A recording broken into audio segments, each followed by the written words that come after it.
Okay, so let's look at three really common delay types. These are three delay types I love to use a lot and I think are really, really cool. So the first one, oh, and I should say at this point, I'm using Valhalla. So whether you guys are using your guitar pedals, plugins, Kemper is brilliant for delays and reverbs, or any other amp modeler. The same principles apply. So first of all, tape delay. Tape delay, think like vintage grittiness, got a nice warm lo-fi sound. The delay trails will kind of gradually get a bit more gritty as they go on.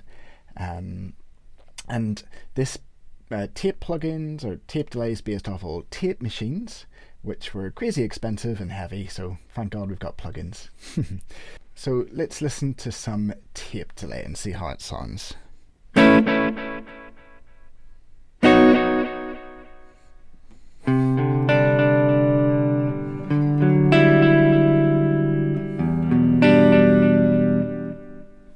Cool. Let's go on now to an analog delay, or sometimes called a bucket brigade delay. Now, this is a bit more darker sounding than a tape delay because the bucket brigade circuit needed to be low pass filtered to preserve the quality of the sound. So these analog delays are that's why they tend to sound a little bit darker. And again, they have a unique sound, a different sound to tape delay, so we'll listen to it. And it's quite a popular delay because when your guitar has a nice clarity over the dark delay repeats, which can sound quite cool.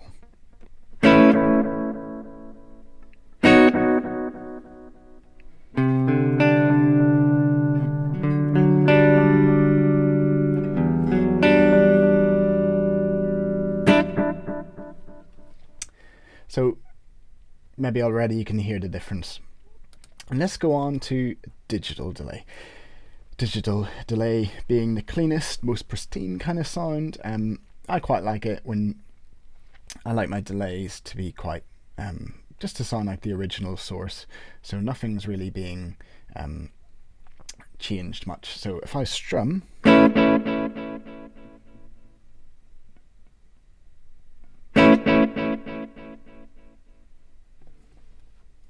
can hear pretty much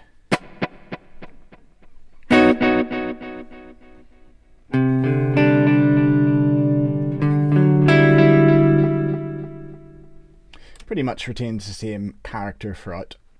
So let's compare these three delays again.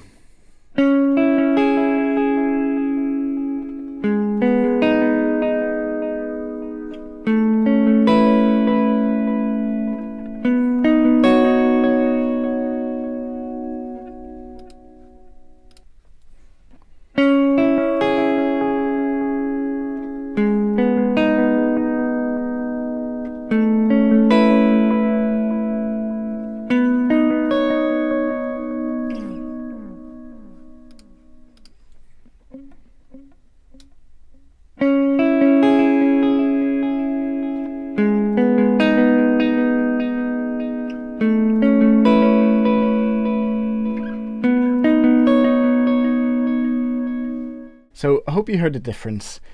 So, you know, there's so many more delay types, and this wasn't by any means scientific, but you can really hear the difference between the three already.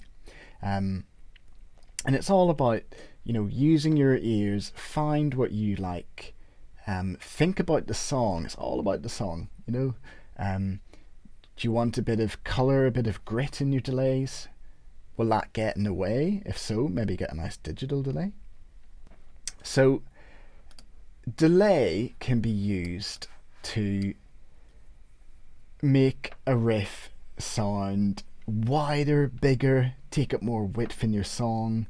It can really make a part go from A to B, B being just so much better and bigger. And one of the ways I love to do that is by adding in some dotted eighth delay. And at this point, let me just quickly say, like, what is dotted eighth delay? Okay, so a dotted note is the note plus half of the note value. So if we have an eighth note and it has a value of half a beat, then a dotted eighth note will have a value of 3/4 of a beat. To some of you that might make sense, to some of you that might be like, what? But essentially it means the dotted eighth delayed notes fall in between the beats instead of on the beats, and we get some really nice rhythmic patterns going on. Okay, so I've just sped up the tempo a bit. Let's do like a U2 style riff with and without delay. So without delay, and then with eighth note dotted delay, dotted eighth delay.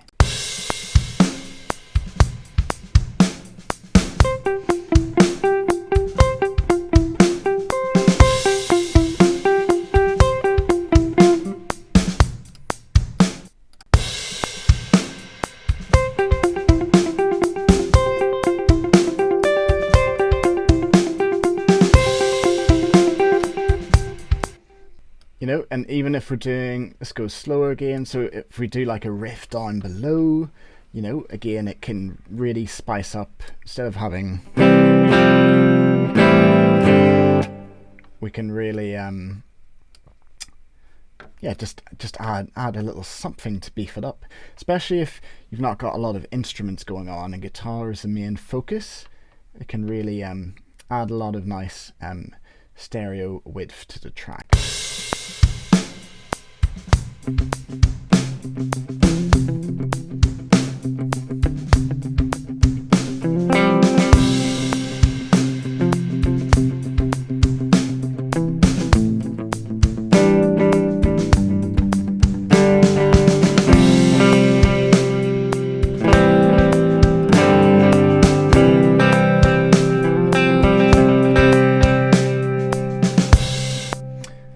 Yeah, well, that's just a really quick example.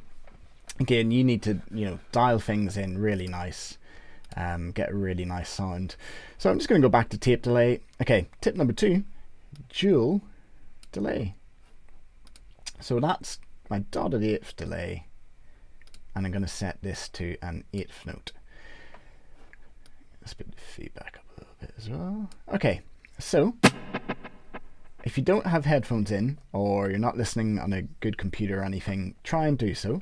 So delay on the left, delay on the right, you got a really nice stereo pan going on. One delay one side, one delay the other. Again, taking those really cool kind of high up riffs,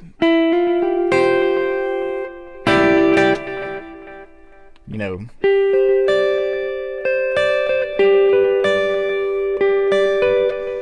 whether it's U2 style stuff, praise and worship stuff, it can just really take a riff and take it somewhere, take it to the next level.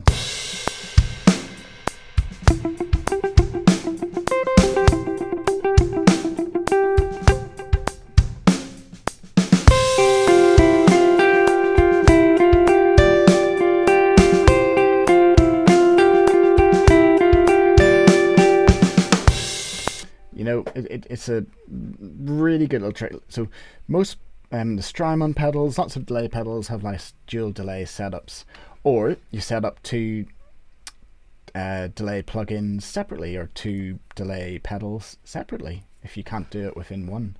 So that's another really good tip I recommend. So let's go back to single. And yeah, let's talk about some of these controls.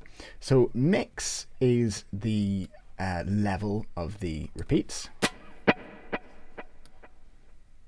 You see it was a lot quieter.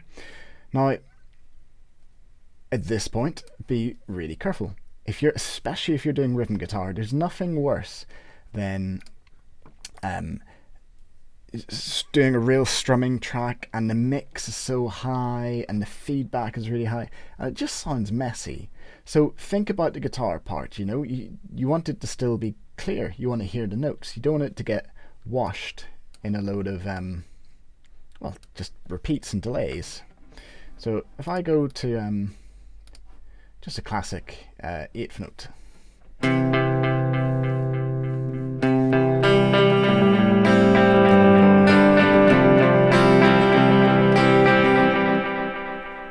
I mean, everything's just getting taken over. So bring the mix down. Feedback is the amount of delays. So obviously here, there'll maybe just be 1 repeat or 2. Up here, yeah.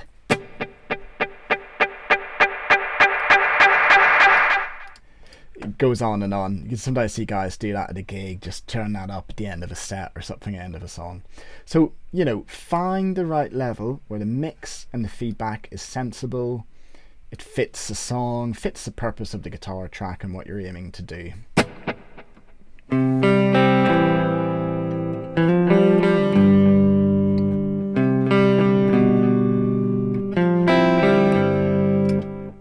So there, you know, nothing was you know, getting in the way necessarily or anything like that. Most delay plugins, pedals will have modulation settings. So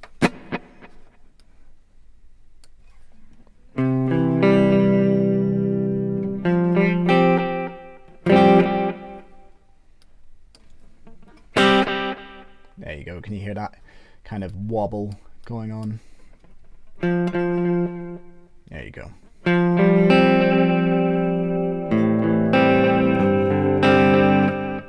So if that's the sound you're looking for, check out all the different modulation settings on each preset, on each delay. It can be a really good, it can add some colour, some character, but again, it just might get in the way, you know?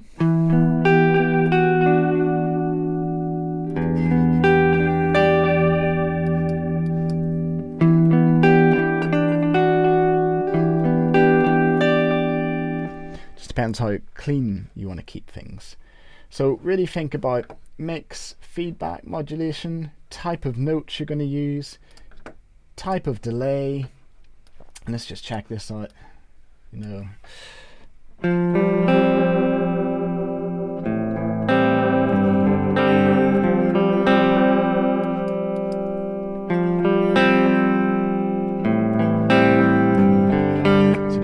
Really see modulation, how it really adds some nice character. And the other thing, guys, I didn't mention, we can, you know, you can also EQ your delays, which is a really important thing and really good to know. So you might want your delays to cut through a bit more. You might want them maybe, yeah, to maybe just sit in a bit less. So for example, this is dialed all the way at 10 Hertz. I mean, it's a bit extreme, but you can hear the difference. So don't forget you can EQ your delays, not just in the plugins or in the pedals, but even afterwards as well. But it makes sense to do it in the pedal. So use your EQs to get a really nice sound as well. And just in closing, just a fun one, never be afraid to use presets. You will get some really fun sounds. I'm going to pick one at random I haven't maybe done before. Let's see. Otherworldly. Let's go Steam Tunnel. That looks like good fun. So point is, find a preset, you might get some really fun sounds that inspire you. Let's see what this sounds like.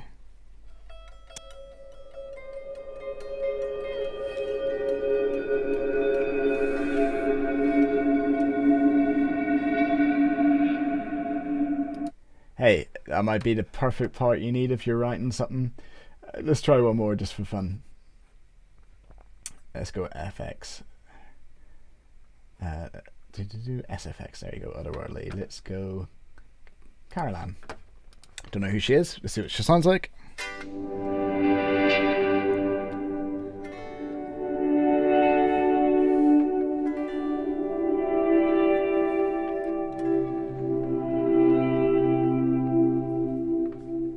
I mean, that's wicked. That could be just the part or sound you need. So don't be afraid to check out presets as well. You're not less of a musician or producer for using other people's presets they've created. So guys, hope that was helpful, and I'll see you in the next video.